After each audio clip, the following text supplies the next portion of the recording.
Well, hi everybody. Welcome to the Stratosphere Lounge. I'm your host, Bill Whittle, and that is just leaving me with a delay.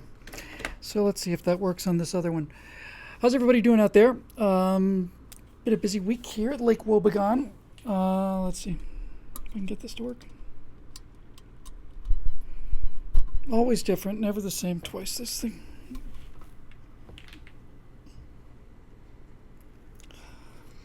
God, this is just a goat rodeo. Honestly, it's just a giant goat rodeo. I think the reason that this show has so much appeal to people is because it makes them just realize uh, how okay their lives are compared to this catastrophe. Let me see here. I'll change this. Now, can I hear myself? Apparently, I can. It doesn't really matter, I guess. It often helps just to be able to hear your little bit of feedback, hear how you're doing, but it doesn't seem like that's going to be the case today. So I hope everybody's been doing well out there. Last try with these, make these buttons simple. Yeah, that doesn't sound like it's going to happen. Okay, well anyway, it looks like we got levels going out, so that's the main thing. It's good to be back, and I'm sorry I had to miss yesterday. We're just cranking shows out of here left and right with all of this stuff and so much to do, and just it's almost overwhelming sometimes. But in any event, it's good to be back, and we'll do a little while here, an hour or two or something like that, somewhere in between. We had a request show today. We were going to do it last night, and we got a little sidetracked, so we looked for a theme for tonight, and Unity theme came up as a good one, and I think it's well overdue, so we'll be talking about more optimistic things tonight, just as a change of pace before we all just lose our minds. Wow. Okay. So that's what we're going to be doing. Not really too much to report otherwise here. It's just business as usual, sort of, just trying to slug it out. And I'm going to have to be dealing with the fact that YouTube and Facebook are now just actively suppressing the stuff that we do. Not even subtly. They're just plain practically blocking it. And that's disturbing. So, we'll see what we can do about getting around that. But I guess the reason they're doing that is because we're scoring some points. When I say we, I mean the conservatives in general. It seems like we must be doing something for them to go to all this trouble. But as I said, we'll try and keep it positive tonight. So the first question is from Chris Taylor, who says, "What do you think is going on in Houston right now? There follows a novel of some kind. Apparently, it's all details about Houston, but I can."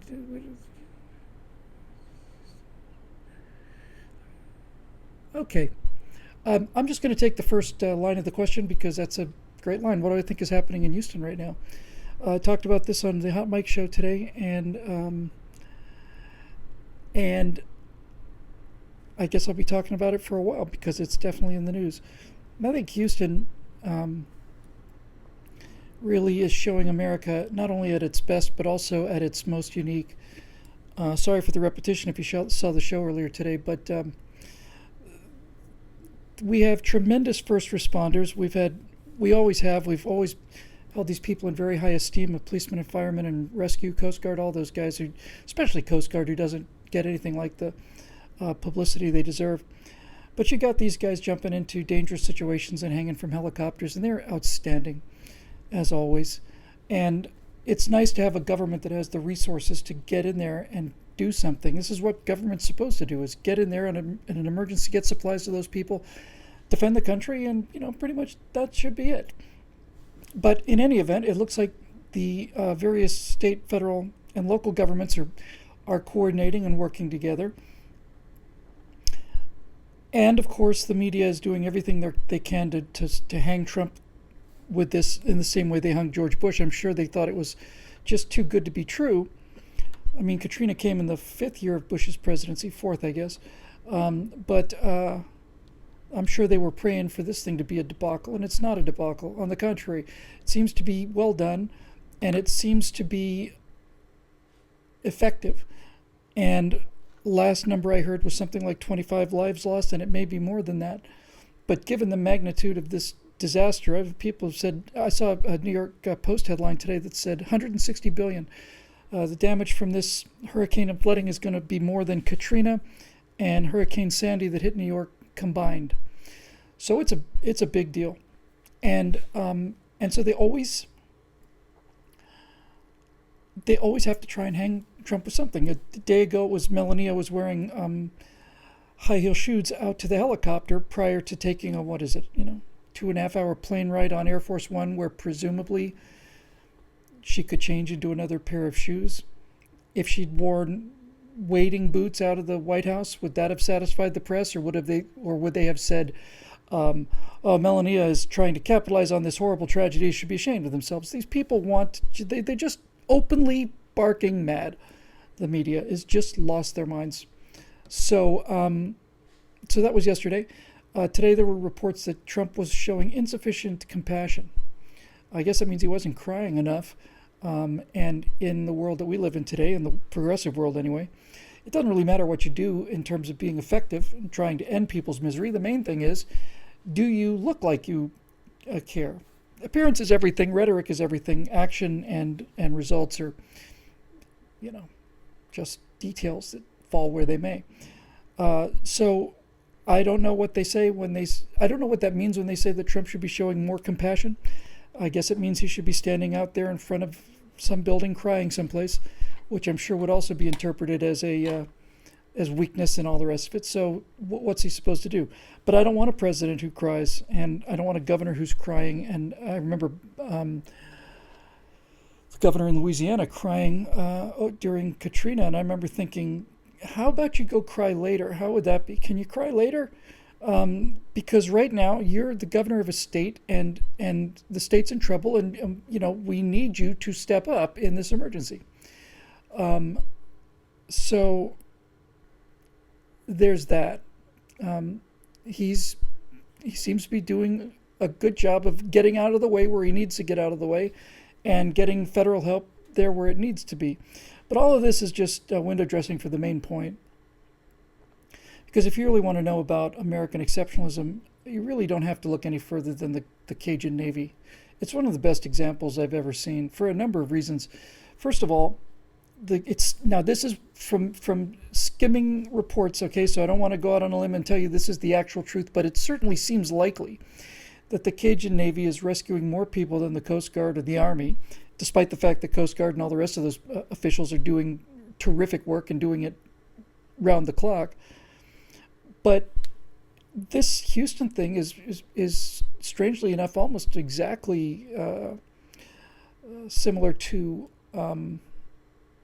Dunkirk, right? I mean, Dunkirk, which got a lot of great reviews. I didn't get to see it, but Dunkirk, if you're not up on the story, is one of the most amazing events really in military history. It was turning an absolute catastrophe into a mere setback, a disaster still. But so the British had gone over to the continent to help the French fight the Germans and hold France, and that lasted 10 weeks. So the British Expeditionary Force and some numbers of French forces, some Belgians and so on, were trying to retreat back to England, and they were basically cut off, and they couldn't get to a port big enough to get in Royal Navy ships. And they found themselves stuck on the beach of Dunkirk, and Hitler stopped the panzers for a while. People say he did it on purpose, and he wanted the Luftwaffe to finish him off. A much better explanation to me seems to come from guys like Guderian, who said our tanks had been rolling for 10 weeks. We had to stop and do some maintenance. Otherwise, we're going to go into battle, fall apart. In any event, when they realized that there were 400,000 British troops on the beach, a little more than 20 miles away, everybody who had a boat just got out there and went and did it. And they brought home 2 guys, 3 guys, 5 guys. Sometimes they get 20, sometimes they get 1. But every one of them that they got off the beach was a person who was saved, who didn't become a POW or a casualty, and who was later able to go and fight back. And they were doing this while they were being bombed and strafed by the Luftwaffe and so on. So it was not like a pleasure cruise. And it was a remarkable show of spirit and a remarkable show of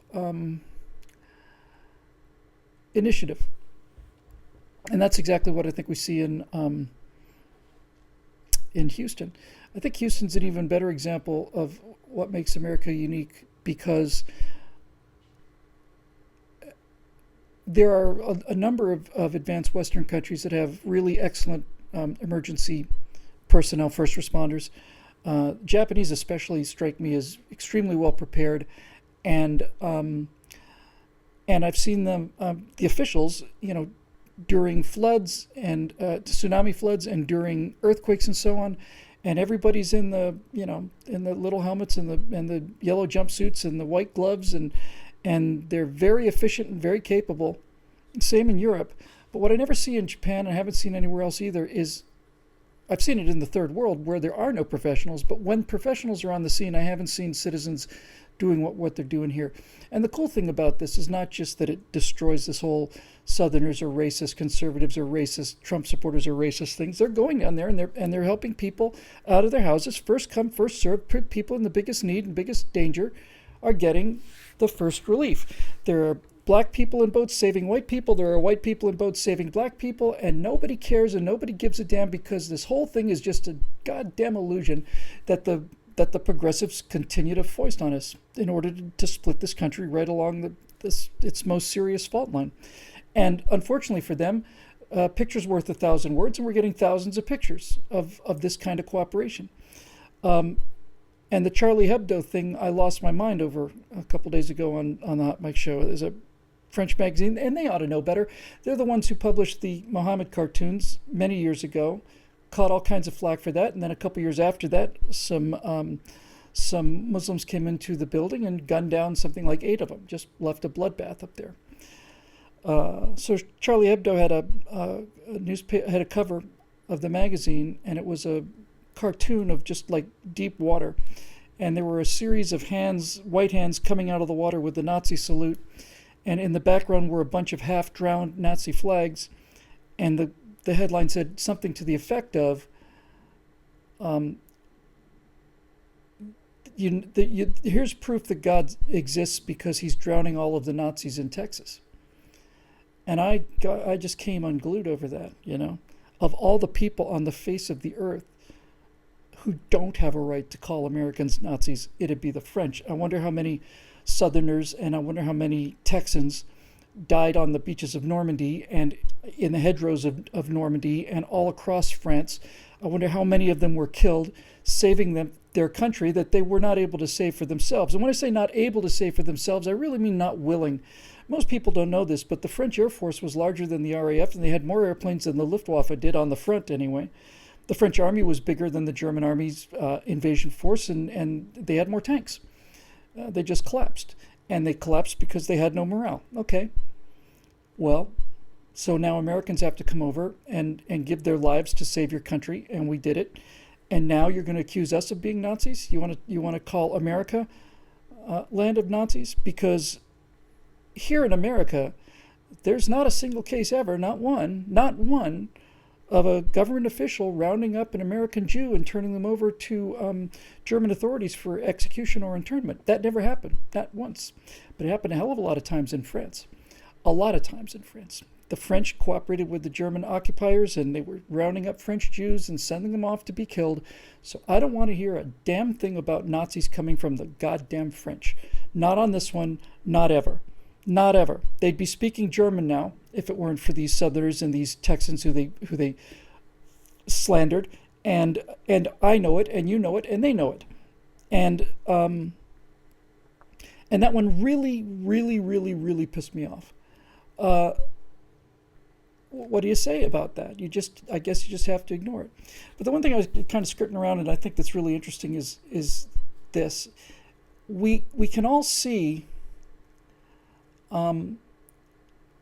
we can all see that individual citizens in Houston are going out there on boats and rescuing people. We can see the heroism, and we can see the compassion and the courage of the average American citizens out there, because they're simply going out in huge numbers and rescuing huge numbers of people. And that's visible. But what's not visible is this.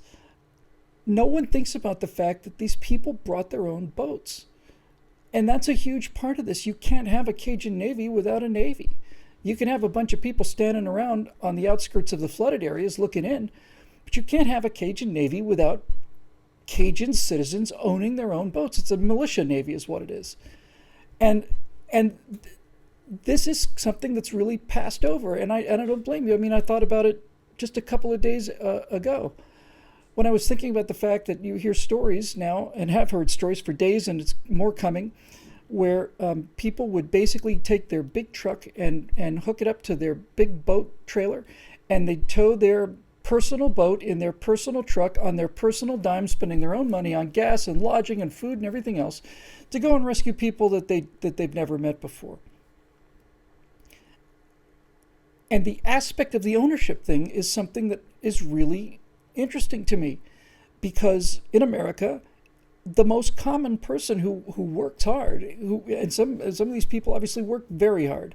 They work much harder than anybody in a New York City newspaper office is ever going to understand. Not ever. I split wood for an hour, and I thought I was going to die.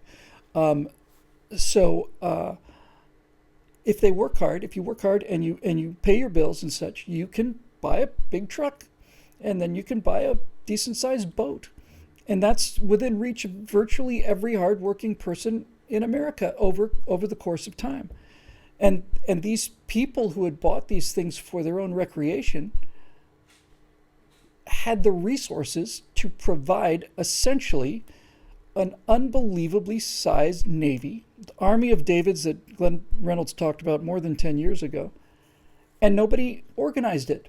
It organized itself. That's the best part of all. There wasn't anybody saying, we need all the boats within a certain mile area, and there wasn't somebody on the freeway saying, okay, you guys from Beaumont over here on this side, and you guys from Oklahoma City, you're over here. No, people just showed up, and they just started doing it. And this time the government let them.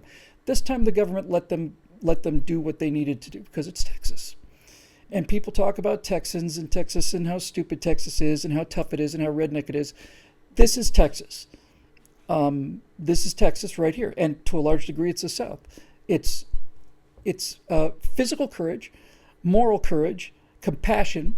Many of the case workers I've seen on their case workers, they're not case workers. They're just citizens. They're guys. They're guys who change your tires at a Jiffy Lube, or they're the guys that just run office buildings. So they're not case workers. But you hear these people, and so many of them are talking about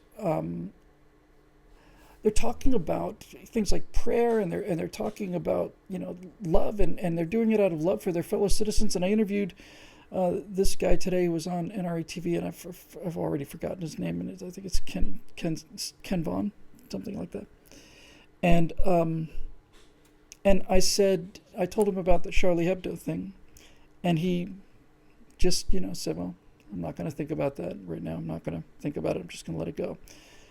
But I said to him on camera today on the Hot Mic Show, on camera, I said, what do you need? What can we do if we're not there? What do you need?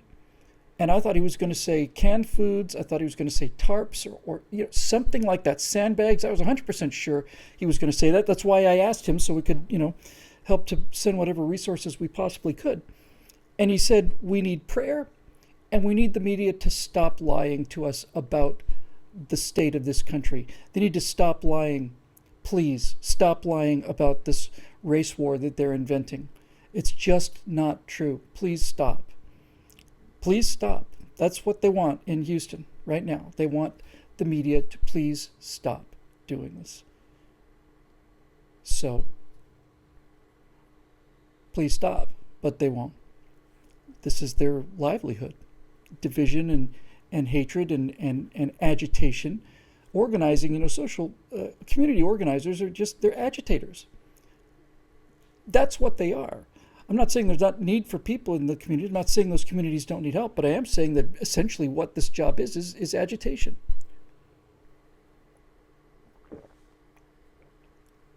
And think about that too. Put aside the Democrats. Just look at the Nazis, or look at the communists, or look at the Nicaraguans, or look at the Venezuelans, and so on. And you find that the people who are out of power and who want power send people out into the crowd and make them much more angry than they were otherwise. They start telling them lies or selective truths, and they amp it up. That's why it's called agitation. You start shaking things. You start shaking people and making them madder. You may have legitimate grievances, and that's fine. But you get people enraged, and you get them insane with anger and envy and all the rest. And the next thing you know, you've got riots on your hands of people getting killed. So, please stop doing this. But I don't like to think of this politically, but everything's politicized now, everything. So if the New York Times is going to, or Washington Post is going to say Trump seems insufficiently compassionate, I'm going to say that the behavior of people in the South, these are states that Donald Trump carried pretty handily, is a marked difference and a big improvement over what they were expecting. And I'm very proud of them. I'm very proud of my country. I'm very proud of our citizens. I've always been proud of my country and my citizens. The government that sometimes has given me something to be ashamed about. But like I said, a picture's worth 1,000 words, and you can only see so many people of one race rescuing people from another race, and you finally realize, as I said, the whole thing is a lie. It's just a giant lie. And they've been telling it now for a while, and they've been living on it for the last 8-9 years. But it's just not true. It's just not true. So that's what I think about Houston.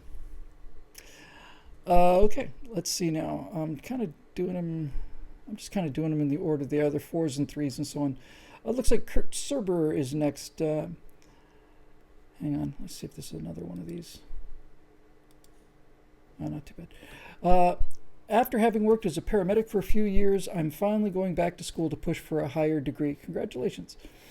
Oklahoma requires college students to take U.S. history and U.S. federal government classes. In class today, we discussed briefly liberty versus freedom.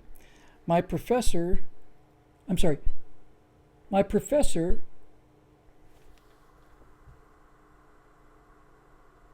think this was a typo, said they're going to dig deeper into the topic later in the semester.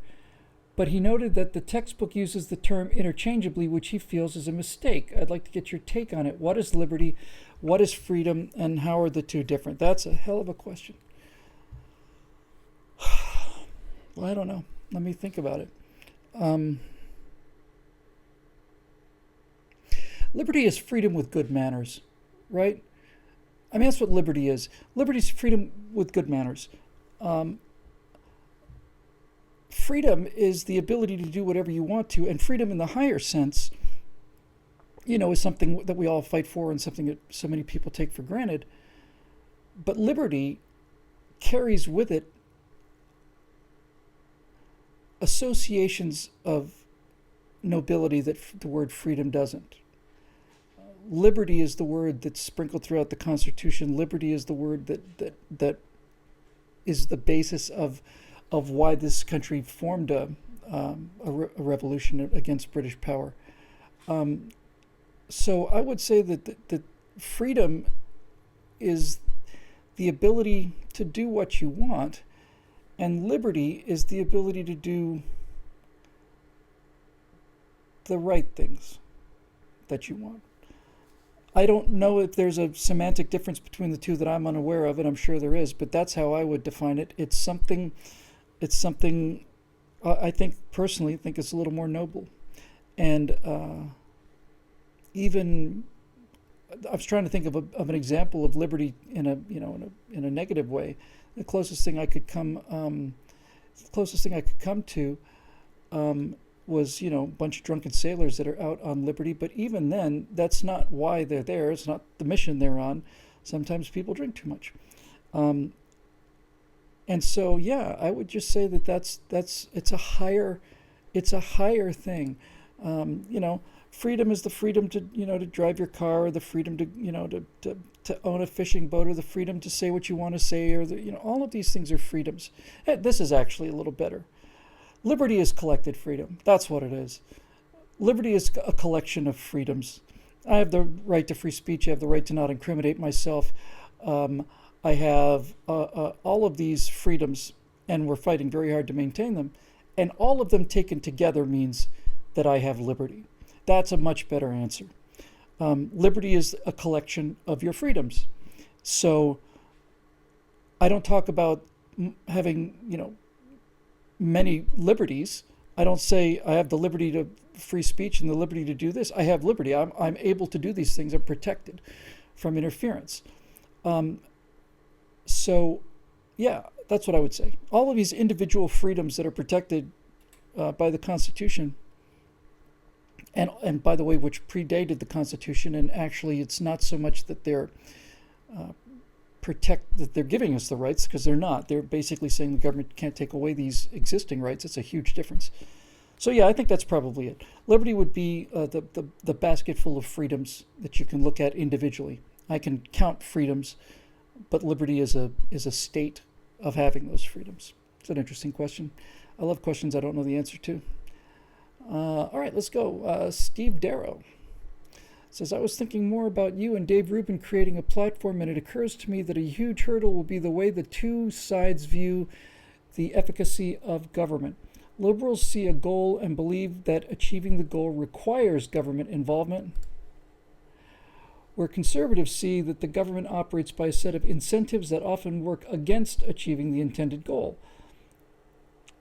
Is setting this basic difference a prerequisite to building the platform? And is the ignorance of the role incentives play in achieving goals the fundamental problem with well-intended liberals? That's a very, very, very good question. A very astute question. Steve, you know, you get what you pay for, and you pay for what you get. And if you subsidize something, you get more of it. The government, you know, with good intention, was facing a situation where there were single mothers and a social situation where they simply could not be a divorced person, and they were hurting, and so they basically made assistance available to these people, and that seemed well and good as a way to get citizens back on their feet and have children not raised in poverty and you know, some filth. But what it turned into was a subsidy for out-of-wedlock children. That's what it turned into.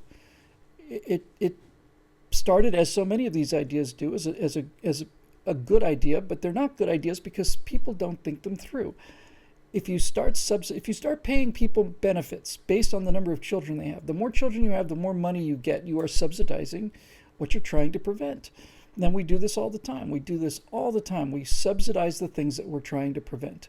And I am absolutely appalled and frustrated by this. The one example I use way too often, but it's a good one, is look, I love the Defense Department, I love our military, and I love all the cool jets and gadgets and submarines and all that stuff. It's my whole life. I love it.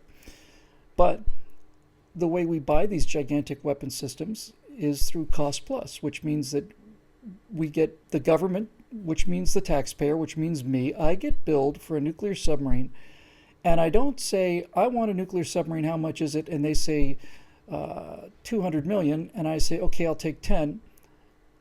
The way it happens is I say, I'd like 10 submarines, what will that cost? And they say, we don't know. Really? Yep. Well, but we would like you to commit to the 10 submarines. Okay, so I commit to the 10 submarines. And now, the more they cost, the longer it takes, the richer they get. And that is incentivizing everything that you're not supposed to incentivize. You're supposed to incentivize efficiency, frugality, competence, and capability. That's what I want in my weapon systems. I want them to be capable. I want them to be lethal. I want them to work. I want them to work all the time. I want them to protect our people. And I want them to do it at the lowest price they can while accomplishing these objectives. And I understand that's an expensive hobby, that nuclear attack submarines, among other things, are not cheap. And I'm ready to pay for those things. What I'm not ready to do is to watch them or F-35s or anything else go 15 years over schedule and double, triple the original estimates. And the reason that happens is because that's what we incentivize. We incentivize delays and cost overruns because it's more money. They get a percentage of whatever it costs, cost plus a percentage. So the higher the cost, the bigger their percentages. It's just plain insanity. And we do it all the time. And we do it because the money doesn't belong to anybody. You know, it doesn't belong to anybody. It's a big pot of money that Lockheed and Boeing and the rest of those guys out there see as a giant pot. It's a bottomless pot of money. It's a big bottomless pot of money. And so they have to figure out what's the biggest, ladle that they can get into there and how much can they scoop out at any one time. But the people who you would think would be on the other side of this bargaining table trying to get the best product for the lowest cost, they're not interested in that at all because it's not their money either. It's just a big endless pot to them too. That's the problem. We really need citizen advocates. Well, here I go. Right? I was going to say we need citizen advocates, representative of the citizens of this country, to watch all of these deals and look at all of this waste and try to bring some kind of accountability to all of this out of control spending on the part of Congress. And then suddenly it just hits me that yes, that we should have a group of citizens who keep an eye on these things. And we could call them a Congress. And we could have 435 people elected by the people of the country based on their demographics and their districts, and we'll throw in a couple of guys, kind of like super reps, two for each state, and they'll watch over this horrible spending and catastrophic borrowing. So that's what we do. I mean, you can't put citizens in a position to monitor government spending when it's the elected citizens who's doing the spending. Sometimes I wonder, I really do. I wonder if we are not in a place where we are now so productive as a country that we actually genuinely can print money. That the whole idea of you have to take in more than you spend over time, I actually start to wonder if that's not an antiquated idea. I start to wonder if this isn't in fact one kind of a giant society where everybody's doing what everybody wants, and as long as we're exchanging things that can measure, as long as we know what $100 is, then it doesn't really matter who it belongs to. Now, I understand that most of the financial institutions are predicated on getting a return on that investment and so on. But I don't know how else you spend $20,000 billion more than you took in. That's not what you spent. You spent much more than that. That's what you owe. I don't know.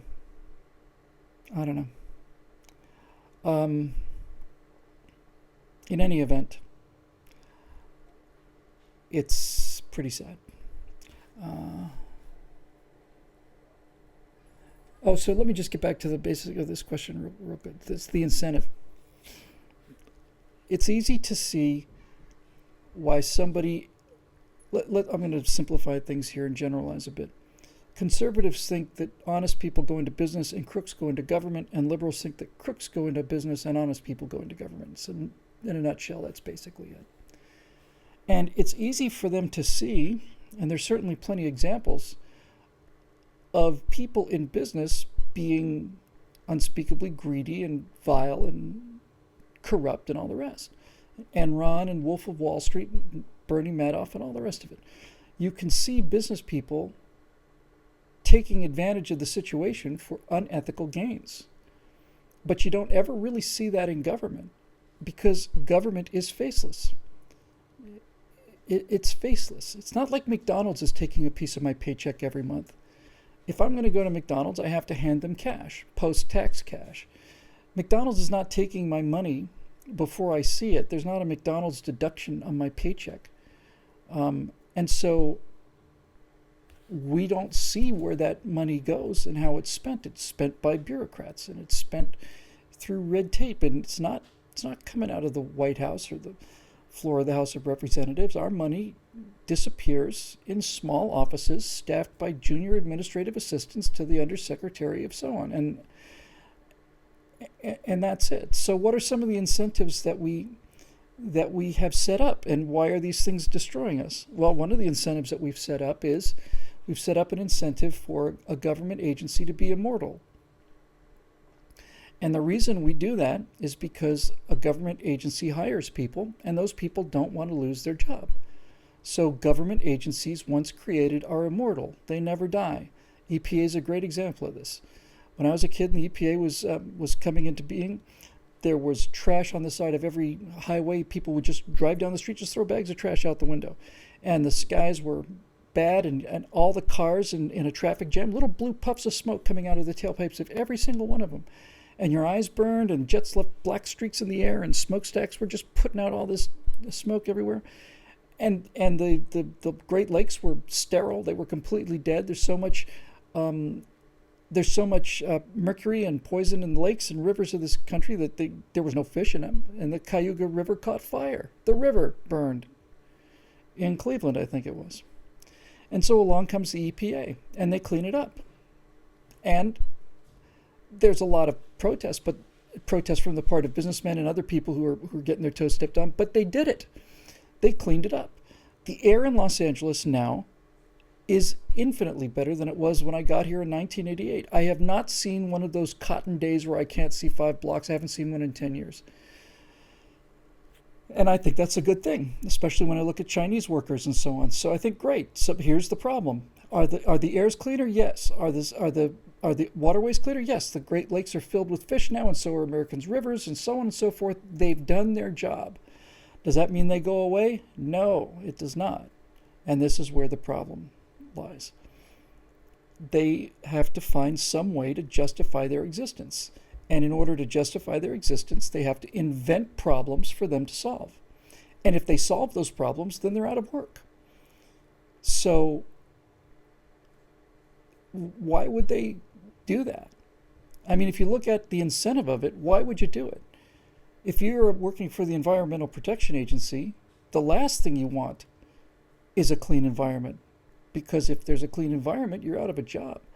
And if the environment keeps getting cleaner, and it has been, then we have to find new things that we can be there to protect you from, like carbon dioxide, let's say. And that's how it works. And they're immortal. And there's another factor to this immortality. It's just another little cog in the giant machine of waste and corruption and venality and theft and all the rest. And that's the idea of budgeting. Let's say I need $100 million for 1 year of my project, and I get a lot done with $100 million of federal money for my federal project. And it comes time to ask for money again next year. Now, if I've done a lot of work with $100 million and I only need $50 million the second year, that's what a sensible, honest, decent person would do. Our budget request this year is $50 million. Really, it was $100 million last year. Yeah, well, we got a lot done with $100 million. This year, it's $50 million. If you do that, that's the end. It's insane. They simply don't understand it. These bureaucrats do not comprehend that statement, because they'll say, well, why would you take less money than you can get? You have to increase your budget. It's to the point now where Republicans and conservatives are accused of cutting programs when they're not cutting funding to this program. They're not reducing the amount of funds to the program. They're reducing the rate at which additional funds are added to the program, but that's not cutting funds from the program. It's not, here's $100 million for school lunches, and they want it to be $120 million next year, the Democrats, but the Republicans want it to be $110 million. Therefore, the Republicans are cutting school lunch programs. See how it works? Even though the school lunch programs are getting more money than they did the previous year. And this kind of, shenanigans goes on, all the time. And, you just don't do it. I've heard cases of stories. I've heard from people, first-person stories from individuals in aerospace and so on. A story where a project government project was some kind of study or something was requested. And they typed this memo up, a deal memo, and an estimate of what this would cost, sent it into the Department of Defense. But they made a mistake, an honest mistake. They'd added an extra zero. And it went from, $800,000 to $8 million, something along those lines, right? And the Department of Defense, or whoever it was, comes back and says, that's a lot more than we thought it would be. How soon do you want the $8 million? And these guys look at each other and just, what do you say? I see $20 on the street, I pick it up and I try to find who it belongs to. If I saw $7 million on the street, I would do the same thing, but I'm not like these people, and neither are you. So that's how it works. I remember quotes during the Civil War when the Union armies were trying to stock up on supplies. They needed lots and lots of horses. They needed hundreds of thousands of shoes, and they needed clothing, uniforms, all of this. And parenthetically, because I love these little things, these little asides, that's where the word shoddy comes from. Shoddy construction, as you know, means something that's just badly built. It's kind of shoddy looking. It's not very good. Turns out that shoddy is an actual material. There's actually something called shoddy. And basically what it was it was a form of fabric that was pressed rather than woven. So what they would do is, instead of taking cotton threads, which cost money, and weaving it into cloth, which costs money, these speculators would basically take lint and all of the castaway pieces, just lint and short ends and threads and scraps, all this stuff. They'd grind it up into a paste, and they'd put it in this gelatin, and they'd let it set, and it looked a bit like a jacket, and they sold these things or shoes, and they sold these things in huge numbers to the Union Army, to the United States government. And no fooling now, the first time it rained, the clothes literally dissolved off of their backs, and the clothes genuinely just dissolved because they were pretty shoddy.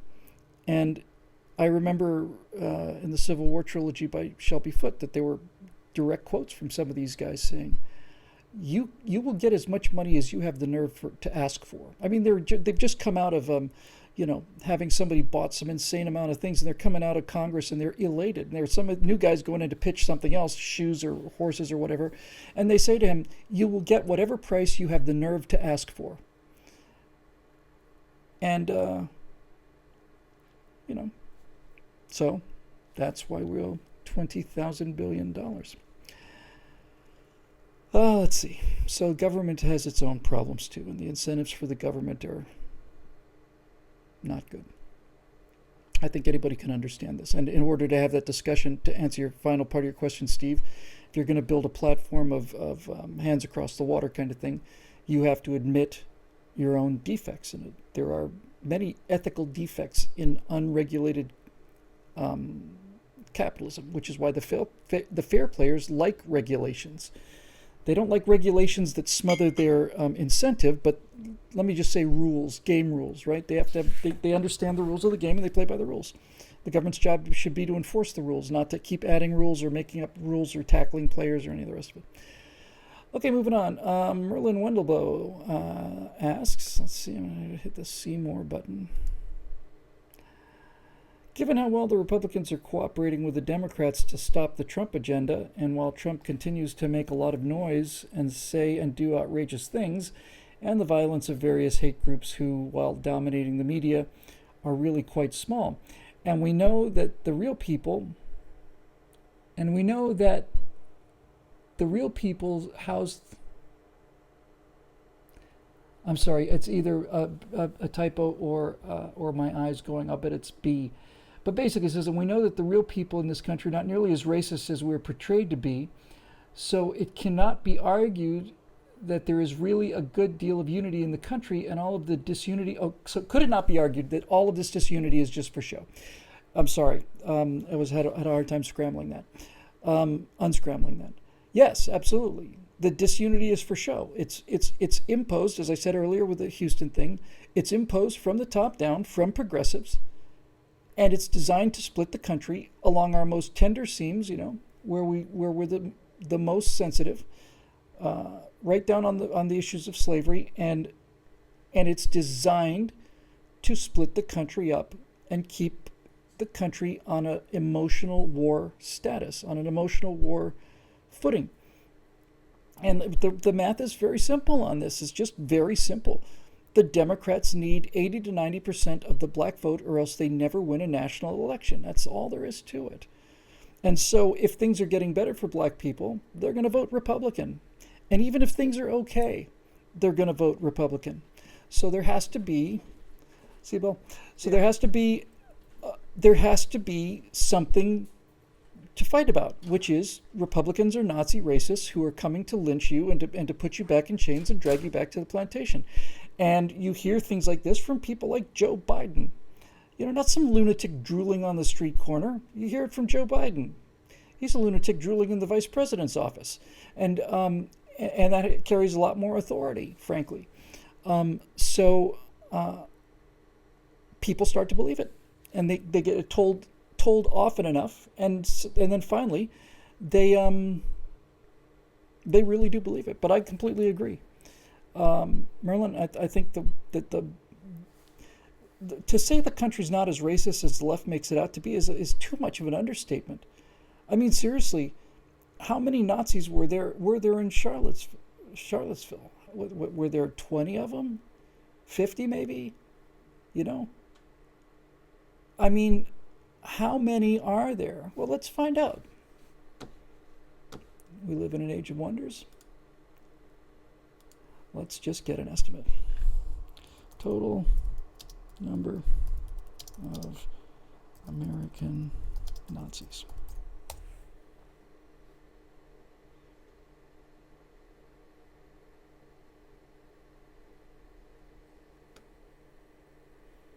There's an American Nazi Party website.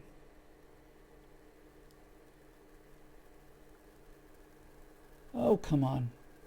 How many Nazis? I don't trust Daily Beast, but I don't really trust anybody anymore. So how many are there? There's a picture here of a Klan rally, people at night with torches. That's more people than I thought. That's got to be, I don't know, 300-400 people there. I'm not going to waste the whole time trying to read this article, just skimming it, trying to find it. Yeah, well, here's some guys marching down the street at nighttime, giving the Hitler salute, holding a torch, and they're Americans, and it's present day.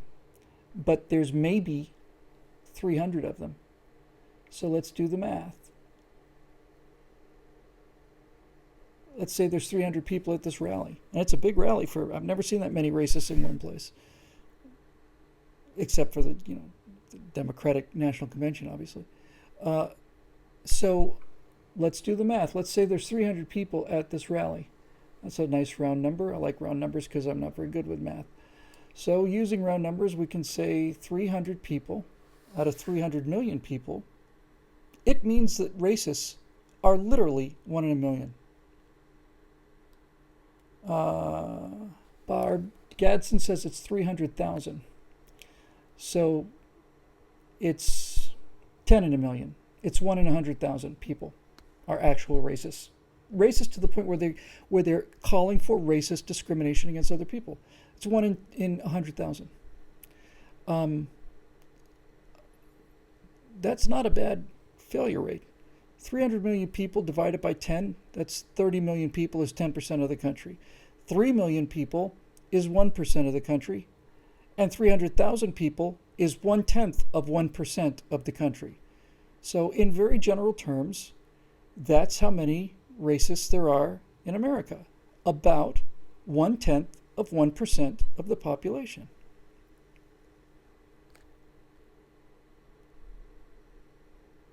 And this is why we have to destroy this country? This is why? This is the great threat that has to be stamped out by eliminating all of our freedoms of speech and protection, all the rest of it? This is it? Because of 1/10 of 1%, we're the most racist country in the world, and Charlie Hebdo has to do a magazine cover about how God wants to drown the Nazis in America when it's 1/10 of 1% perhaps of the country is actively racist. I don't think those numbers make a lot of sense. I think it's less than that, frankly. But you wouldn't know it if you listened to nothing but progressives. If you listen to progressives, they'll tell you half the country's racist. And they do that because if they don't win elections. And if they don't win elections, then they have to get a job. And if they have to get a job, then they're not very happy. So there's the chain of events for you. Pretty simple, really. Do a couple more, I think. We'll call it a night.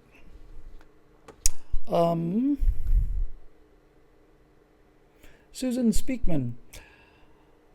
Bill, I believe you wrote the Tribes essay after Katrina, right? That's exactly right. Personally, I think it's one of the very best things you've ever done. Thank you. After this latest disaster, would you change anything about what you wrote in 2005? Would you add anything, or would you leave it exactly as written? You know, I have to say this with a great deal of regret and sadness. I've had a few people say, why don't you just reissue Silent America? And I say it's because it's not that country anymore.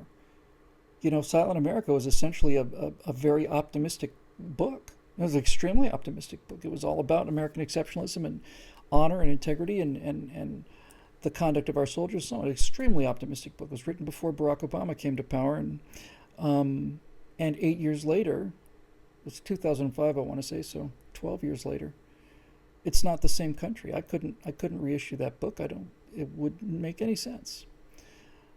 With that said, I do think that these tribes have split.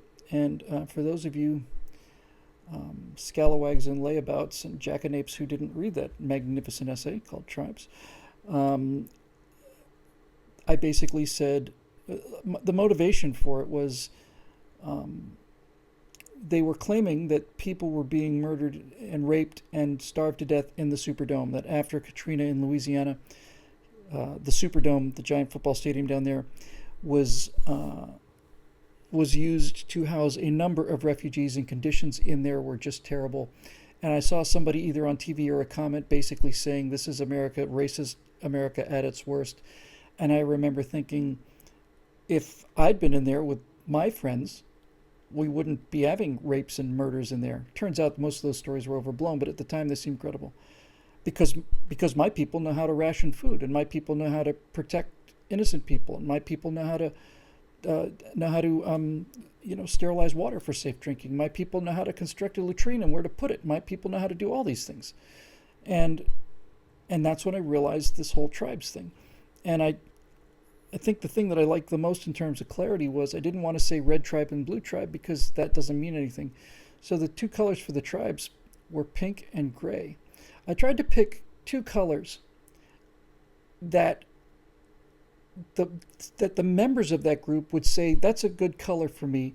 But mostly I tried to pick a color that would be something you simply could not abide to be if you were on the other side. People who are very liberal and very touchy-feely and emotional, the idea that their tribe was the gray tribe would be unthinkable to them.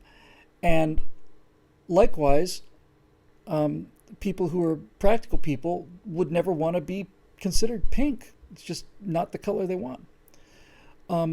So we had the gray tribe and the pink tribe, and I was talking about the kind of things I've been talking about, the kind of things that Evan Sayet later went on to talk about. And I'm not saying he derived it from me. He had a brilliant set of insights that he got on his own.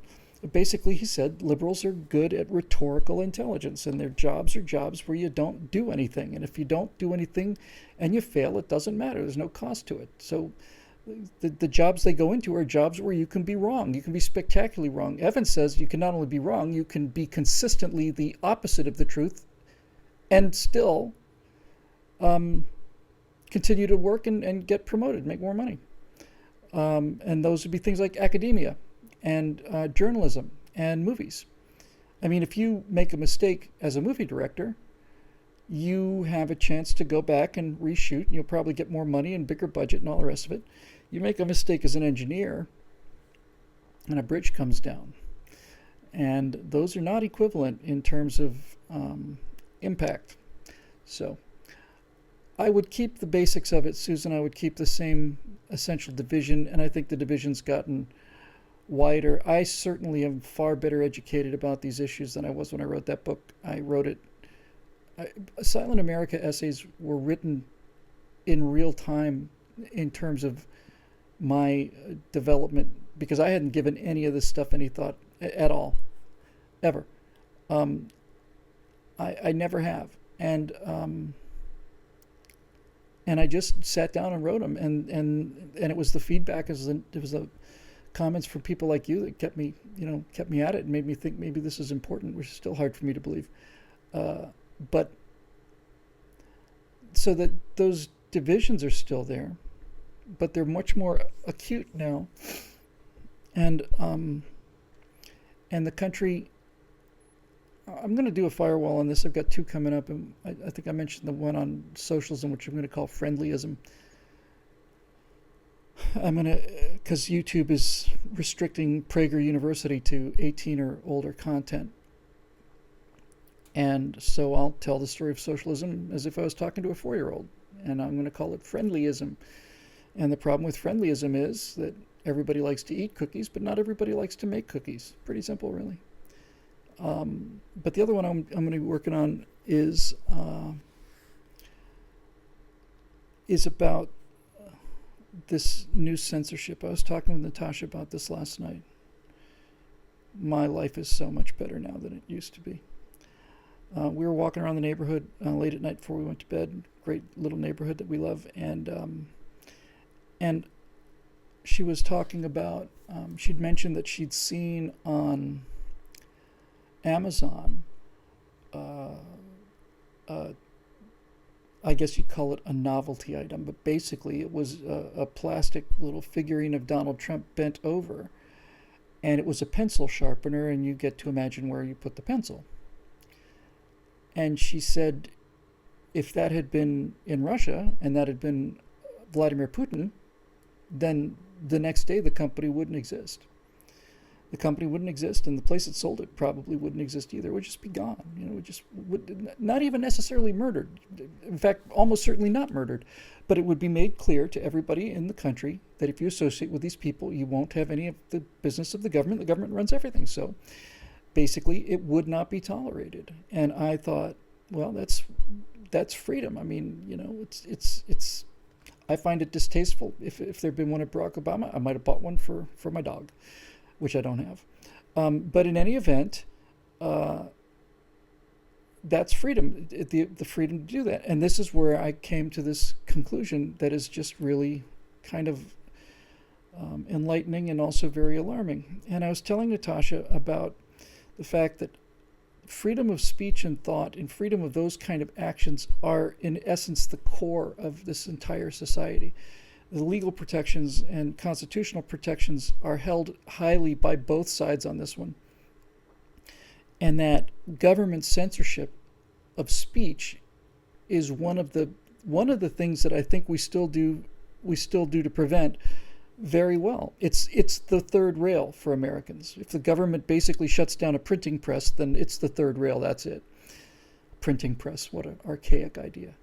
A blog site or something, or a news site or YouTube channel or something like that, in any event.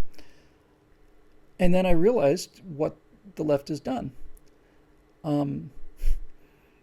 Eric M. Blake goes back to Yakov Smirnov, one of the worst comedians who ever lived, and he says, in Mother Russia, pencil sharpens you. Well played. It's really well played. And what I realized was this. I realized that what the left has done is they've achieved exactly what they want, but they didn't do it.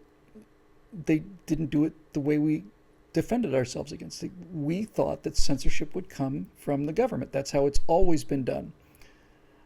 The government doesn't like what you're printing, and so the printing goes away. It's Putin today and virtually every other country today, with a few exceptions.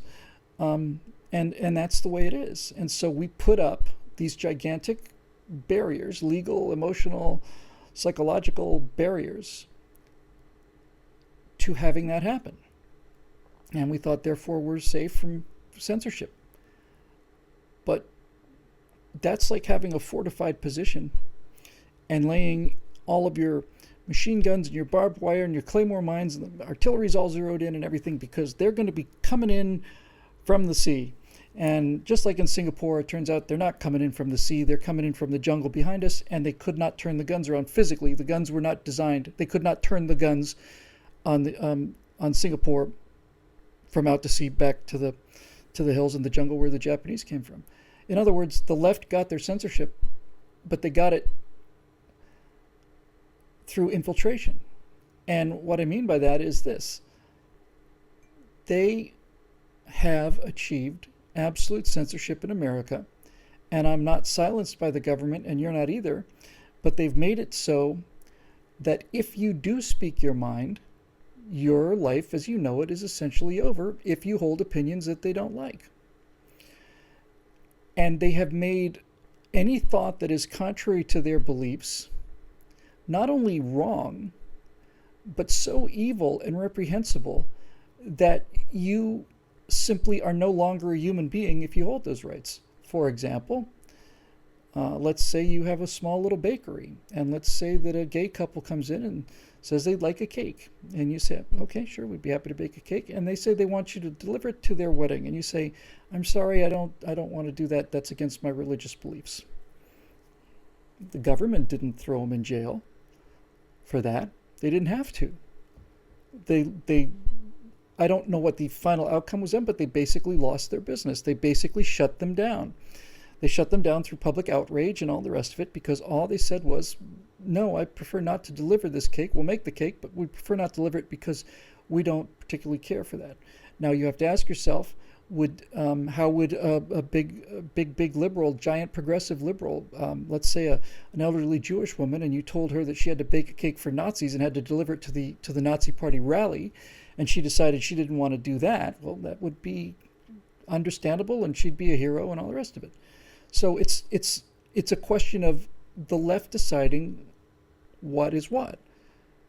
That woman could decline delivering it to a Nazi rally, and everybody would be sympathetic to her. But if she declined to deliver it to a Communist Party rally, she'd be a red-baiting McCarthyite. And this kind of gets to something a little interesting. Well, it looks like my feed over there has frozen. I'm just going to hope that is just buffering, because I got good outgoing thing here. Which leads me to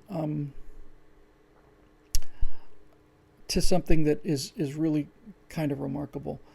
And it was a book called Koba the Dread. Koba was the name that Stalin used. It was kind of his nom de guerre. Although I've promised myself I'm not going to speak any more French because I don't know anymore. But basically, Stalin had a name. His name was, the nickname, his underground name before he became Stalin was Koba. And Koba was a dashing, brigand in some awful novel that he read as a kid, but he liked it. So Kingsley Amos's son, Martin Amos, wrote a book called Koba the Dread, Laughter and the 20 Million. And what he basically says is, no one laughs at Nazism, but everybody laughs at communism. And communism killed 3 times as many people as Nazism. Why is that? Why do people feel a moral reprehension toward, is that a word? Just they see the swastika and they feel sick, but they see the hammer and sickle, or they see, Communist Party USA, and they laugh. And he couldn't really figure it out. But it's true. And the communists, the Bolsheviks, I suppose I should say, targeted their entire population. They may have killed 10% of their total population. They starved the peasants to death. They starved the kulaks to death, and then they basically turned against members of the security organs and purged those guys. Got some new guys in. Then they decapitated the Red Army and killed all of their commanders, and all the people knew what they were doing, and so on and so on and so on. It looks like Stalin was about to launch one of these things against the Russian Jews, but sadly for the fate of the world, he died of a stroke before he could pull that off. So why is it that people are proud to be communists, socialists? Why? How can that be? Whenever I see somebody who talks about how wonderful socialism is, I make them account for the 100 million people that it's killed. That's where we're going to start. You're championing a system that's killed 100 million people. So we're going to start with those people. And why did those people have to die? And why don't they count? My philosophy doesn't require killing people. In fact, my philosophy is that if I find a government that is killing people, then it's my duty, it's my moral duty to oppose that group of murderers. But that's not where it goes. It's always the same thing. Well, they didn't do it right. They didn't do it right. That's not real. That's not real socialism. That's communism. Not real socialism. Stalin perverted Lenin's revolution. Stalin picked up the reins where Lenin dropped them. Lenin had arrested people and had executed people who he knew were innocent. Absolutely knew were innocent. He would say, go 100 miles into Polish territory, take a bunch of hostages, and if anybody acts up, shoot 10% of them. He was just a mass murderer. He looked at people as just tokens. They weren't even coins or gears. They were just tokens or a little piece of plastic here. Lenin was an appalling man. He was just absolutely appalling. And Stalin is the logical outcome of Lenin. And this is what happens when you give intellectuals unlimited power. And I'll tell you something else. The tragedy of Russia was that they were so close, They were so close. They had 2 revolutions in 1 year. The February Revolution, they overthrew the Tsar, Nicholas II. And the Kerensky government had set up a parliament, and there was abolition of the death penalty, and there was protection of rights, freedom of the press. All of these things were written into the Constitution, and the Bolsheviks kept delaying and destroying and arguing and so on. And then in October of the same year, the Bolsheviks launched a second revolution, which brought communism to Russia and doomed them for 70 years. And they're not over it now, and they won't get over it for centuries. But they were close. They were very close.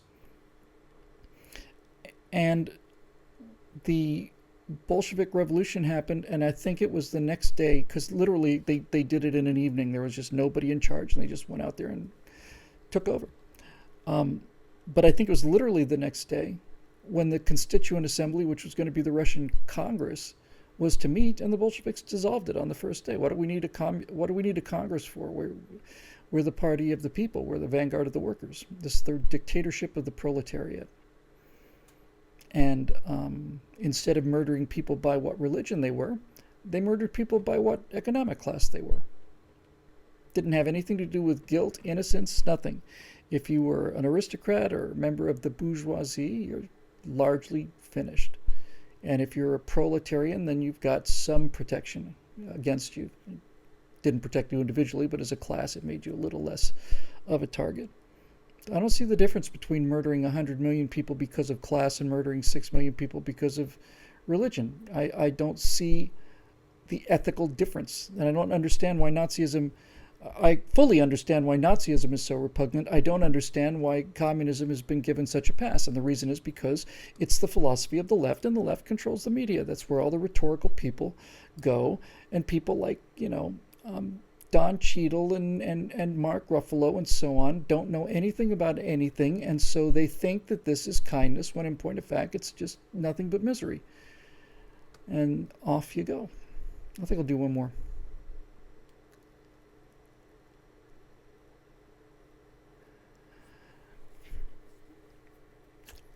Matthew Lloyd has a question, which I'm debating whether I should take or not, because I think it's pretty well known by now that Matthew Lloyd is a man of extremely low moral fiber and extremely limited cognitive ability, but I'll risk it. He says, you've talked in the past about your childhood visions of an American future in space and the writing of that vision, and the wilting of that vision after moon landing stopped happening. Does that vision have a new shot, really, now that private businesses are tackling space?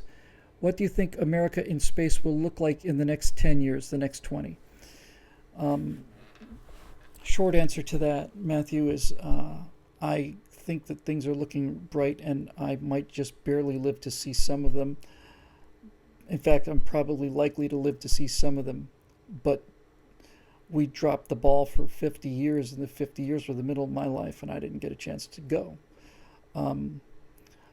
I was impressed by SpaceX's ability to return a booster to the launching pad and recover the first stage, and I think maybe even the second stage.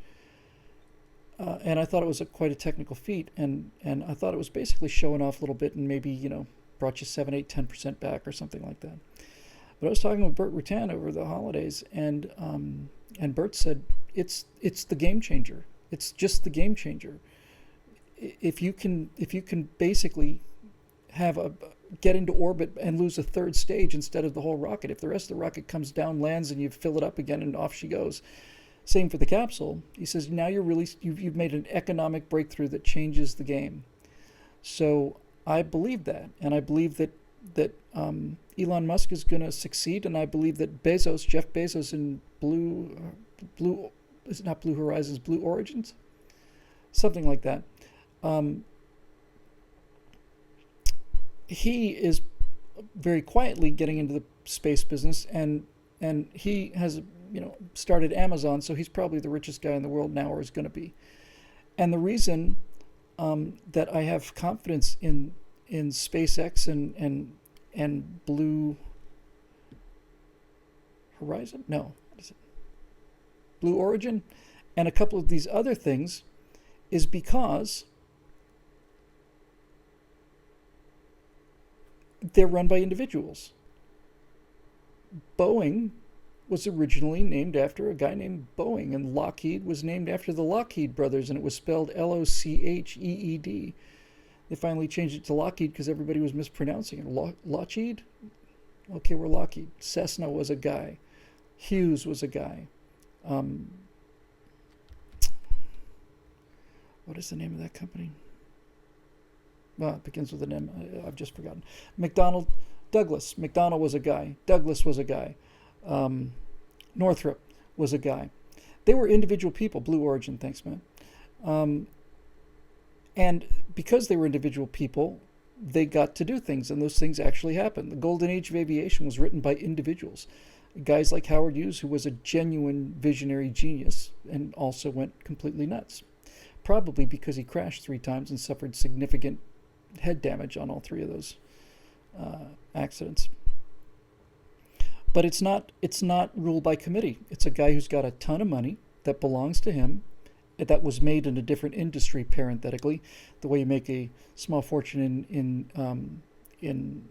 aerospace is to start with a large fortune. It's an old joke, but it's exactly right. He's succeeding. He's getting government subsidies, and I think it's probably time to end those. But in any event, he's taken money from something that was profitable, namely the computer internet business. For Musk, who invented one of the co-founders of PayPal, Bezos, one of the co-founders of Amazon, generated huge amounts of revenue. They took their hundreds of millions of dollars, and the guy, what is his name? It's been a while. It'll show up in a second. Mr. Hotel guy who put the inflatables up there. Oh well, individuals who have a lot of money and they're doing things quickly and cheaply, and their incentive is to spend as little money as possible and get as much as they can out of the money they spend because it's their money. That money belongs to people. So I do think it's going to happen. But the things I wanted to see, that I wanted to be a part of, I'm not going to say I'm not going to be a part of them. I still think if I had to bet right now, I think my chances of getting into outer space one way or another are certainly better than 50%. But Bigelow, says Dave, big booty, big bootay, Big L-O. Yeah, Bigelow. Hotel guy makes inflatable structures for spaceflight. So I'm not going to get a chance to do it. And I have to tell you, this is the kind of personal thing that I just have a natural reaction to just not talk about, and then I smash that natural reaction down with a mallet, because that's the entire purpose of this show, is talking about things that often make me uncomfortable or that I'm a little embarrassed of or ashamed of. It apparently makes some of you people feel like you're not alone, and it certainly keeps me humble, which is a bit of work and needs to be, constantly reapplied. But one of the reasons I got so much into the Star Citizen game, which still hasn't opened yet, we saw what they're doing at a convention just over the last week, and what that game is going to be when it's released is just simply going to be spectacular. And I've come to the very sad and, in fact, almost disgusting for me conclusion that I might as well just dive into this game because this is as close as I'm ever going to come. Um, and it's very good. What's interesting, too, is it's set 900 years in the future, but really it's set 9 hours in the future.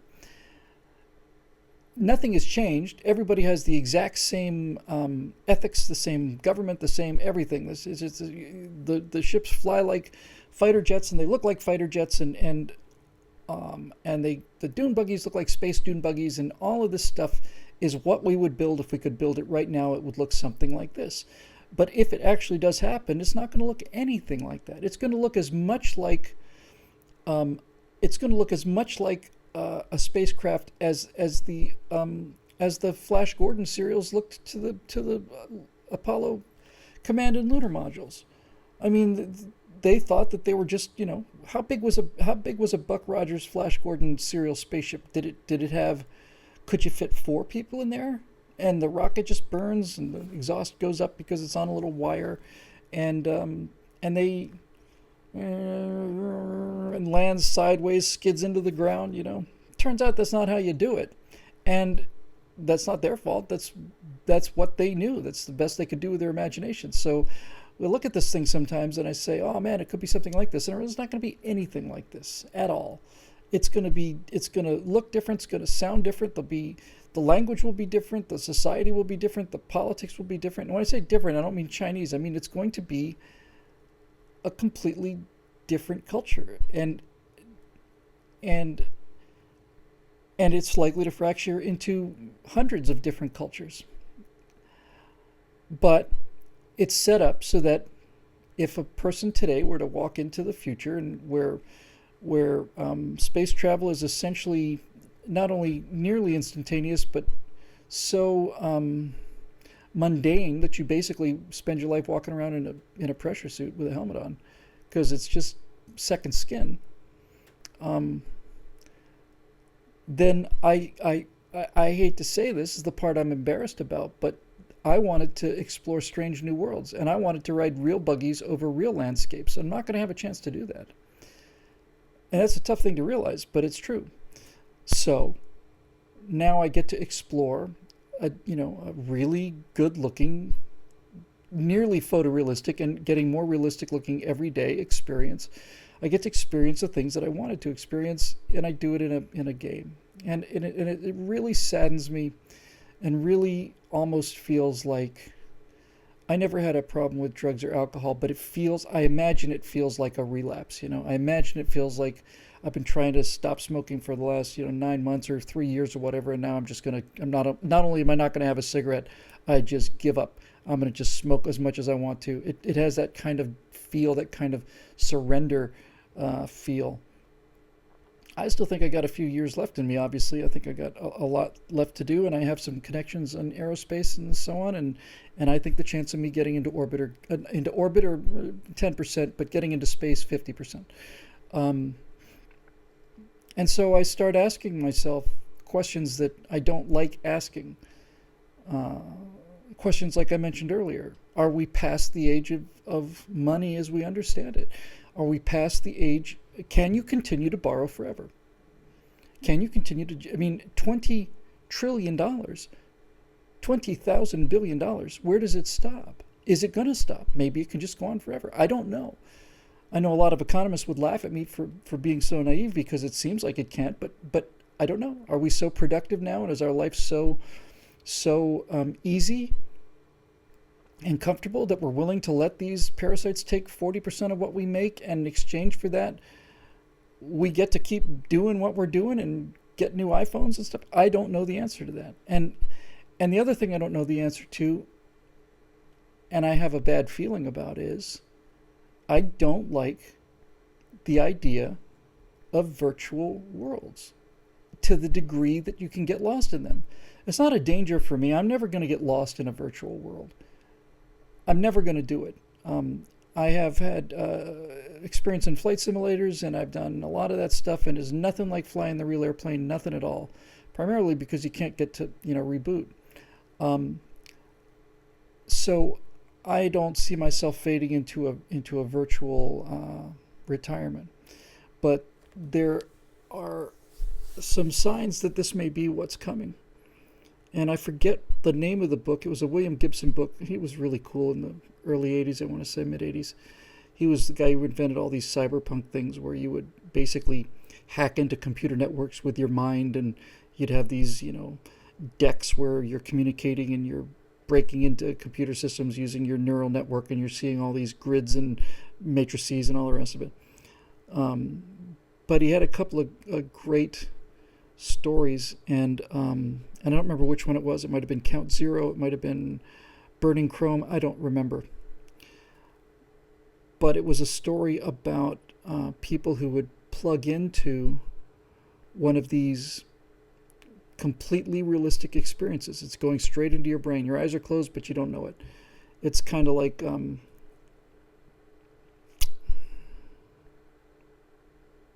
what is this?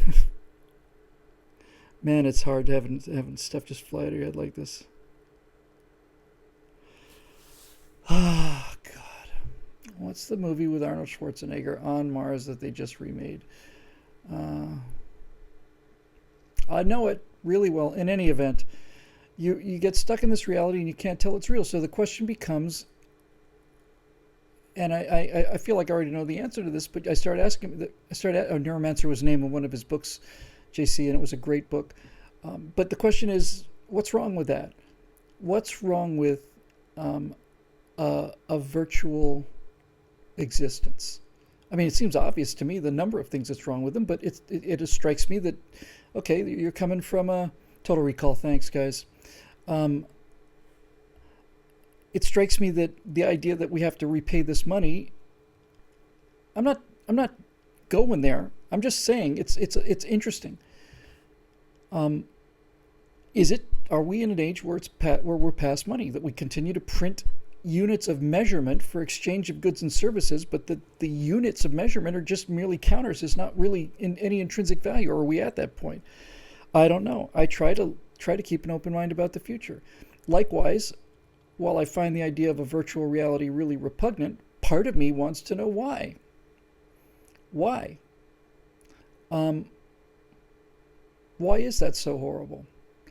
We know it's horrible because we can imagine your body just, sitting in an opium den, basically hooked up to a machine that's feeding you what you want to see and hear. And you can be, we're just going to assume the ultimate, form of this, which we've seen in movies, which is essentially an experience so real you can't tell it apart from reality. And it kind of goes back to that moment in The Matrix where Joey Pantaleone, I guess, was playing this character. He plays the Judas, the traitor, and he sells out to the machines. And he sells out to the machines because he says, in the real world, I eat algae goop. I eat gray goop made from algae. But in The Matrix, I eat steak. And I like steak better than goop. So I'll tell you where these guys are. In exchange for that, I want to live like a king in The Matrix. Um, and that's an argument. I mean, it's an argument. I don't want to get into the whole what is reality, what is perception kind of thing. I absolutely do believe in an external reality. I don't think I'm ever likely to go there. Well, who could say which one is more real or the nonsense like that? No, I don't believe that. But I don't know. It to me is just, it's repugnant because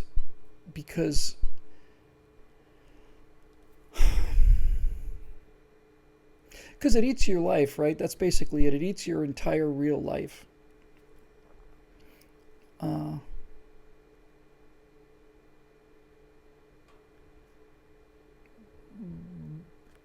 But so what? I mean, if the illusion is good enough, this world we live in now, is this an illusion? I don't want to go there. I understand all that hippy-dippy nonsense and so on. I don't really believe in any of that. But it's questions I find myself, they are questions I find myself asking, and I don't like them. Oh man, I'm tired. I don't like asking them. I don't like where they're going. But I'm asking them now, and I wasn't before. So the world is changing. And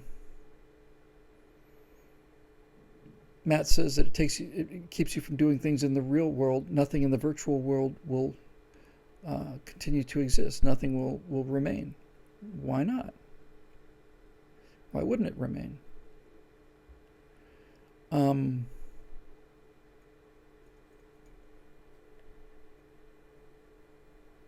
We're not far from, in fact, we're very close to. In fact, the people who I respect the most are quite concerned about one thing only, and that's a day that's coming rather quickly when we are able to construct a computer that is smarter than we are. And since it's smarter than we are, it can then construct a computer that is smarter than it is, and so on and so on and so on.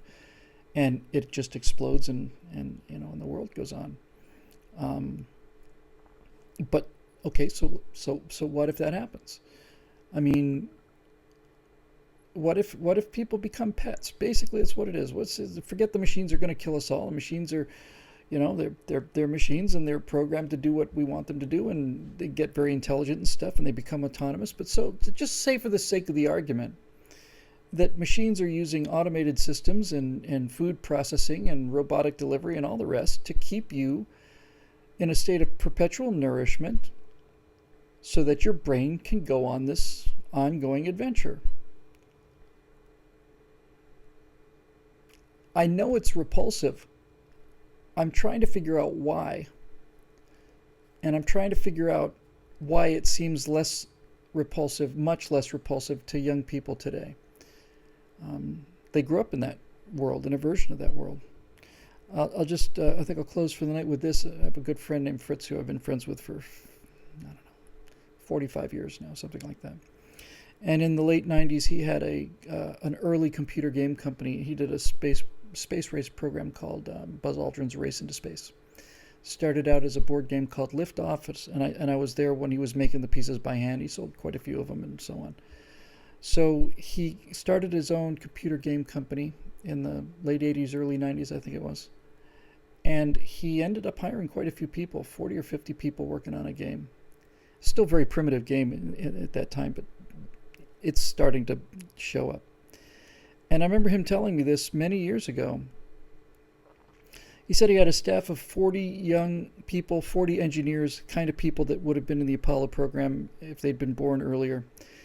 And he said at a meeting, just out of curiosity, if you could work on a real Mars mission, actually a real mission to actually go to Mars, or a Mars simulator in a computer, which one would you rather work on? And every single one of them said they'd rather work on the game.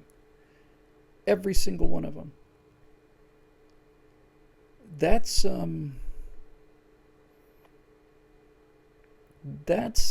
different.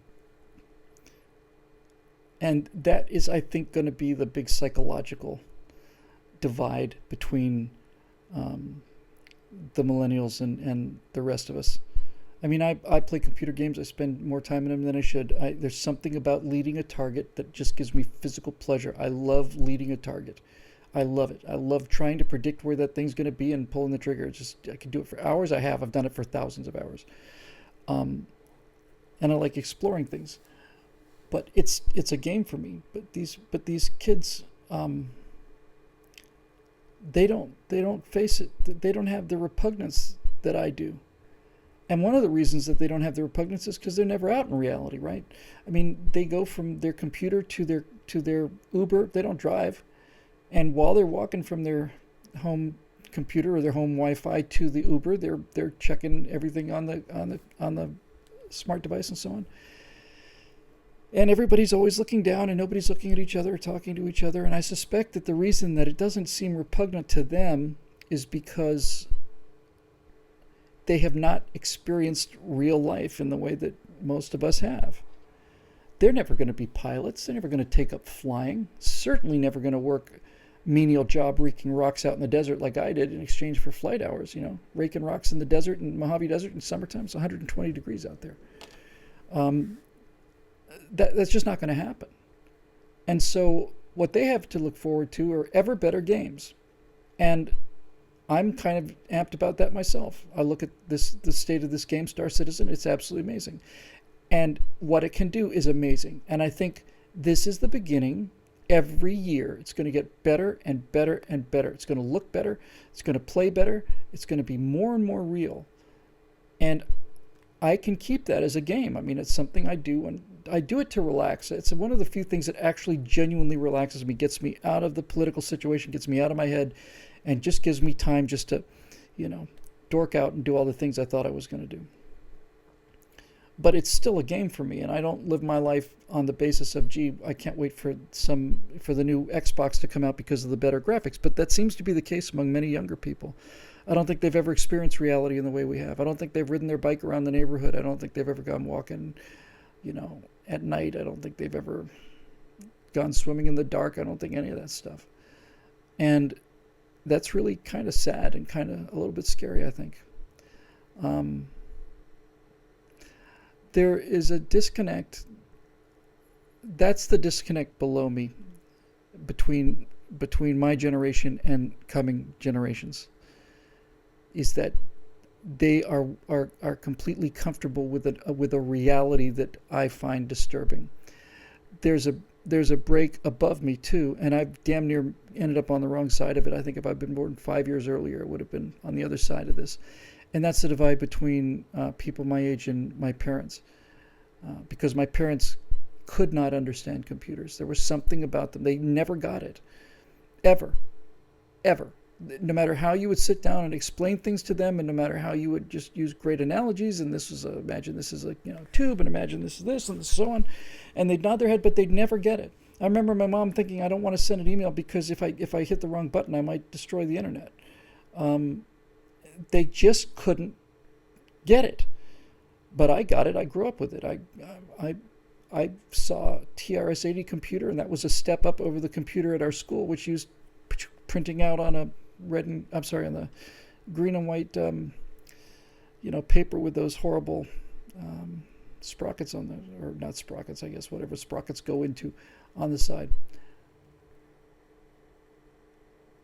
Anyway. So I get computers, but I lived a real life, and I continue to live a real life, and I'm very happy about that. I think I'm right in the sweet spot. If I don't think many millennials made a major effort to go see the solar eclipse, but I never. I'll never forget it, and it's still, after 2 weeks, it still amazes me. I still turn to Natasha sometimes and say, "We saw a solar eclipse. We saw a total eclipse. We saw the sun go out. We saw the black hole surrounded by a blue ring in the sky for 2.5 minutes. It was just, there was nothing there. It was gone." And I saw actual sunlight with my own eyes. I saw sunlight, that white, perfect white light of actual sunlight. I saw it for half a second before it became too bright to look at. And I don't think they're going to get to do any of these things. So, needless to say, if the internet goes down, or if the computers go down, or there's some kind of thing, these kids are not going to. They're going to leap off bridges in droves. If it turns out, that they that the internet and their connectivity, electronic connectivity, goes away, even for a month or even for a week, I think they will simply freak out. I mean, really just collapse. If they can't be connected to this thing, they don't know how to entertain themselves, and they don't know how to do things. Uber's a great example. I remember several years ago, I was talking with a millennial, and they were saying, "I have no plans to get a driver's license," and I was just shocked. I was just absolutely shocked. What do you mean you have no plans to get a driver's license? Why would I get a driver's license? We're going to have self-driving cars very soon, within the next couple years, and I suspect that if I live a long and healthy life and eat my broccoli, I suspect that I will live to see a time when cars that have drivers, human drivers in them, are either banned or put into different lanes, and that I will live to see people who will say that the entire idea of you driving your own car is so unbelievably unsafe and fundamentally insane that we're really, you know, we can't believe you're actually proud of it. Now, Bone Canoe says, I think people are more adaptable than you think. I think you're right. Some of them are. If there's a big EMP attack, let's say, and all the electrical grids go out and we have to go back to farming and there's a big die-off and all the rest, without question, there are going to be young people who never, ever, ever imagined themselves in that situation, and they're going to learn fast, and many of them will step up, and they may never have chopped wood before, and they may not like the idea of chopping wood, but they'll chop wood if they get hungry enough. And then over 5 years' time, they'll begin to realize that you don't need a computer, that you can sit around and talk to family and friends, and that, you know, there are interesting things to do. Yeah, they'll readapt, but many of them won't. It's a step backward.